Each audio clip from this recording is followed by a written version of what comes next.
خاطري همها صافي، خلي نفوذ البراري يختلط معها وبردها، وابرقي يا بروق شعري فالامام من خلافي، وتدلي يا سحابة شعر وارعد يا رعدها، من شعور الشاعر اللي قبل يصل الانعطافي،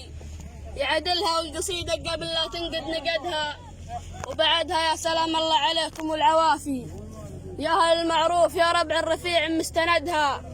عز وطوال الرجال بالعيش زانات الوصافي، يجري الخاطر لبنها ويرفع الطرق ولدها، اسعوا الزانات في البل تاخذون الحق وافي، حشموها وترموها ومن زرع زرع حصدها، مثل ابو حامد حسن يوم السنين اللي عجافي، ما يهملها ويرقد وهي تقعد في بلدها. الله اكبر. مثل ابو حامد حسن يوم السنين اللي عجافي، ما يهملها ويرقد وهي تقعد في بلدها، ما يجوعها لو نهجاع في وقت الشفافي، ما يخليها تجوع ومن حصيله ما حسدها، زانها وتاريخها مفهوم ما هو شي خافي، انتقاها واستعاها وهو من جده وجدها، ما يخربها في حلها ما يهد الا السنافي، ما يخليها اليوم منه يفوتها هددها، يوم تجفي جنها سحاب بمزن ردافي، ما يبين اللي وراها في العوالي من سددها، ويوم تجبل جنها عروس بيوم الزفافي، وهي بايت الجمال وفايزة على نددها،